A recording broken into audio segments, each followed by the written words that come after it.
Philosophical analysis of theology. God,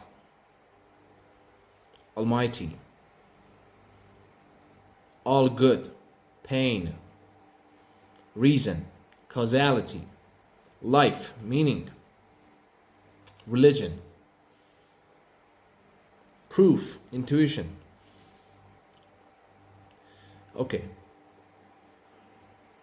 God said. How do you know God said something? Like, with your mind, like what we share as human beings is having a mind, having a brain, and it doesn't function always at the same time, at the same rate, we don't have any understanding exactly how brain works. Maybe secret services, they know something about it. I don't know. I just guess. I have no idea. That neurologists, even they don't know exactly the state of the art of the science, they don't know exactly how brain works. And Andrew Ng said that from Stanford, that for neural networks in AI, we want to use the structure of the brain, but we don't know how brain works. That was 2024. And still, I guess that we don't know exactly how brain works. It's an extremely huge project. Maybe we have a breakthrough in tomorrow, I don't know, or we already did, but we don't know exactly how brain works. But I'm sure up to 2024 we didn't have a consensual definition of emotion, and emotion exists in the brain. So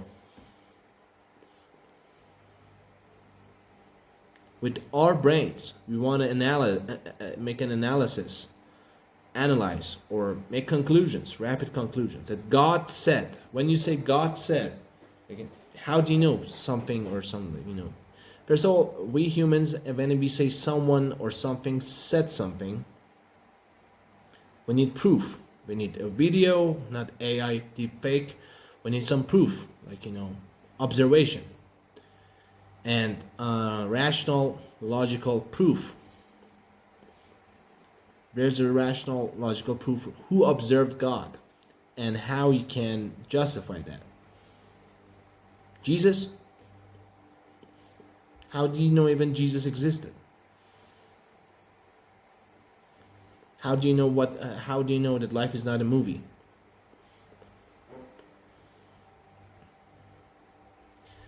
Where and when and how we can start this line of reasoning.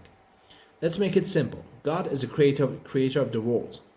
I've talked about this like about 20 years and debated. I made debates, discussions. I had discussions about this topic with so many people and so many books and ChatGPT and LLMs, and since 2 years ago and before that with so many people, theologists, priests, and religious clerics, and normal people.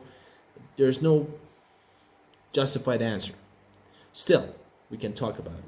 And an idiot, I make a pause and I talk about an idiot that I see everywhere on internet, and to me he's a nobody. He's a megalomatic idiot.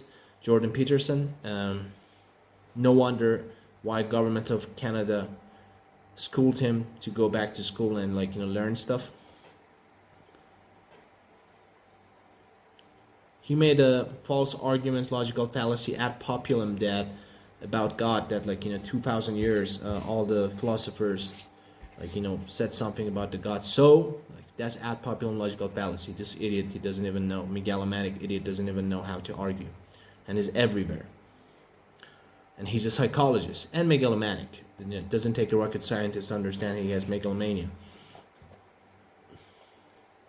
And huge esteem of himself. He thinks he's so, whatever he says is correct. And he doesn't feel his words. He's a pretentious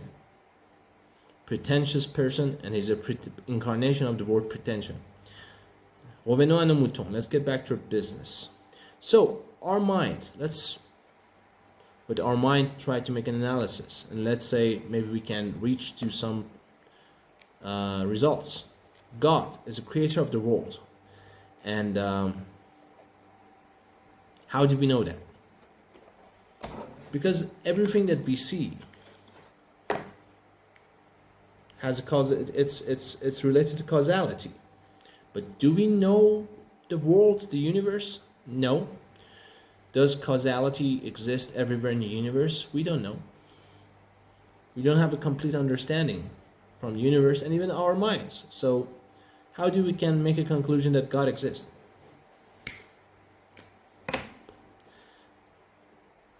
So God created everything based on causality. Who created God? God doesn't need creation. He created creation also, causality also.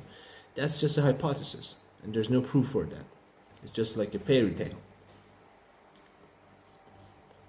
If I'm wrong, prove it.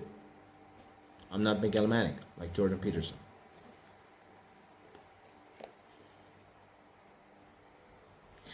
And we go further. There is a God who created things, made magics, and prophets and this kind of things. And then He's almighty. He can do everything.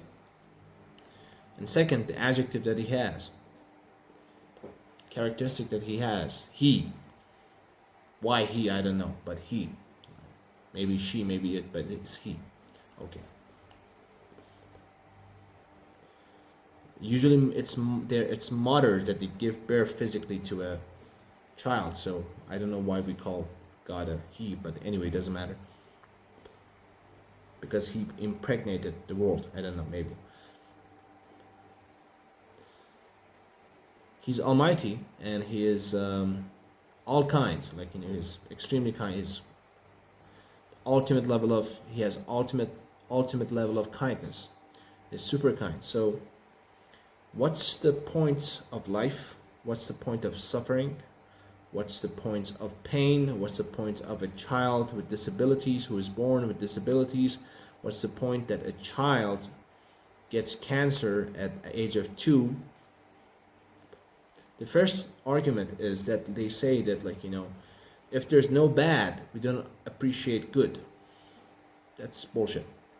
Very easily can be get crushed, because no, if you're a highly mature person, you can really enjoy good things, and even if there's almost no bad thing going on.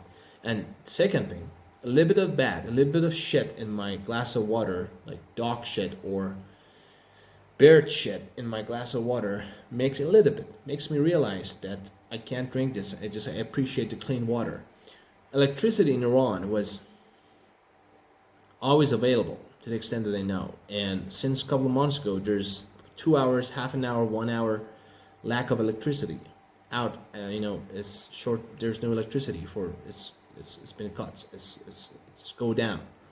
It goes down for 2 hours per day, and it's way too much out of 24, 2 hours to appreciate electricity, charging your batteries and lamps and, like, you know, lights in your house and these kind of things, and the fans and the air conditioners that work in summer and they stop working. You completely appreciate the electricity. You don't need 20 hours out of 24 hours a lack of electricity to appreciate electricity. So in the same way, you don't need, like, lots of bad things in the world to appreciate good. There are too many bad things going on in the world. The statistics in this case is completely reliable, because more than 700 million people have problem with food. There's so many wars going on. So many people are suffering. So many people are dying. Children, kids. What's the point of that?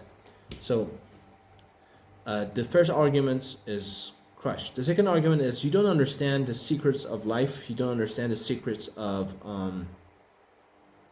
God, the purpose of God.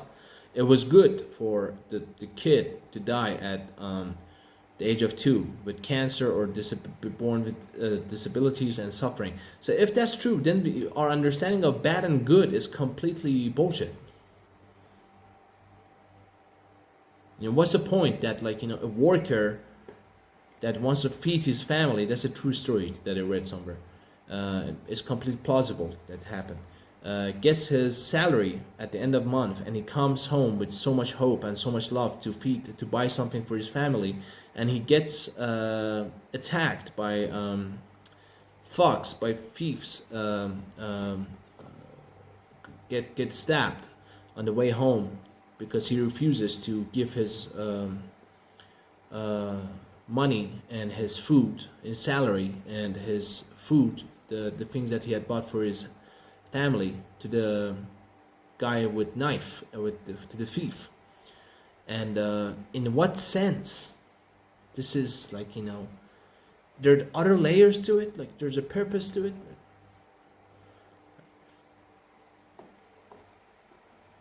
Bullshit.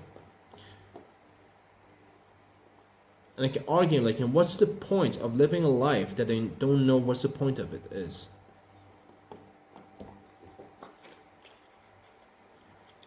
Someone said, like, after killing children in a kindergarten, he said, why did you do that? He got caught. And he said, I didn't want them to end up being like me.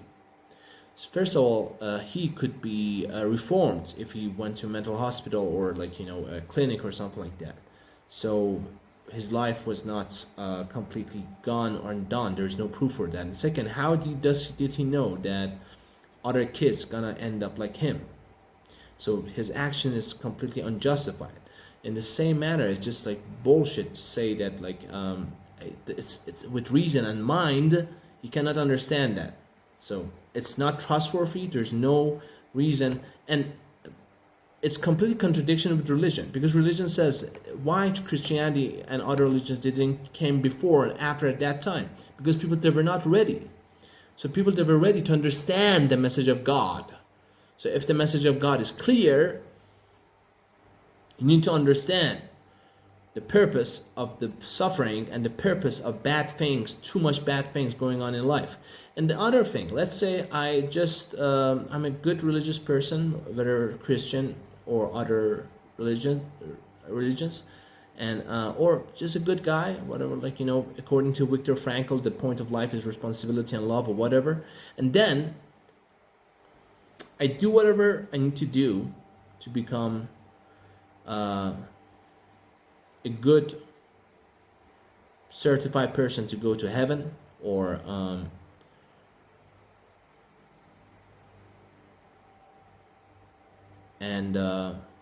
to give meaning to my life.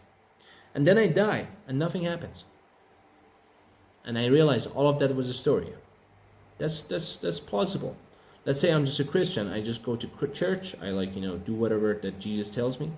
And then I die and it's the end. That's a plausible story. If that's true, how do I know that's not true and I can trust religion? The thing is, you need to have some guarantee in this life. When you want to buy or rent a house, rent a house in almost anywhere in the world, you need to show your bank account, a guarant, someone who recommends you, like, your salary. The householder, like, the someone who owns the house needs to be sure that you're gonna be able to pay the rent. So it's a contract, it's a deal. First of all, with your choice, you go and you want to rent that house. But in life, we don't know what happened before the birth. First. Second, we just came to this life. By our choice, I don't know. But we decide to continue it, apparently. Because we don't know what's going to happen after suicide. What's going to happen after natural death.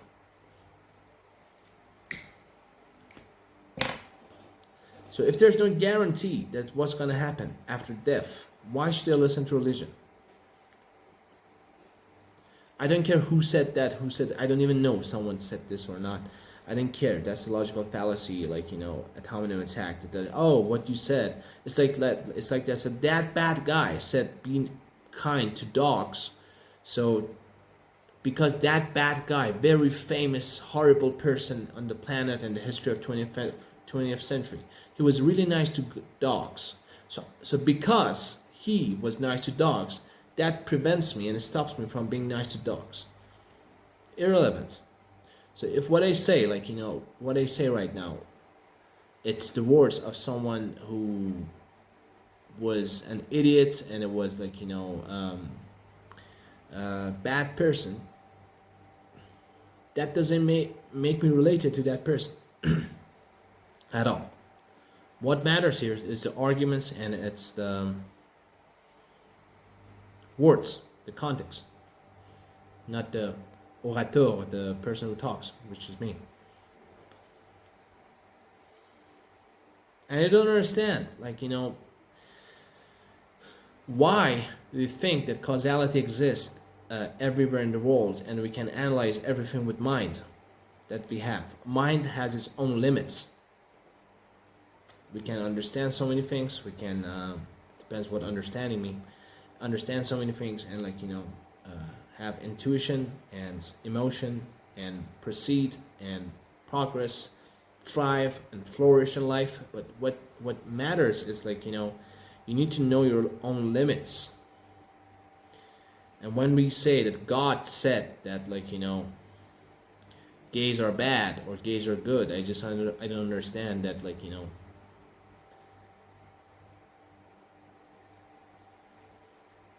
how do you refer a law or an act to the word of God when you don't even know God exists or not? All the progress that you had is based on the René Descartes, doubt, and I think does he exist? One of the fathers of Renaissance, or at least one of the most important figures of Renaissance, who shaped the progress and scientific achievements of the past 500 years. Anyway, I make it short. Doubt what you say. That's a must. That's an obligatory. And rather than hatred, rather than attacking one each other, try to be a little bit nicer, kinder to each other. We think too much. Not really.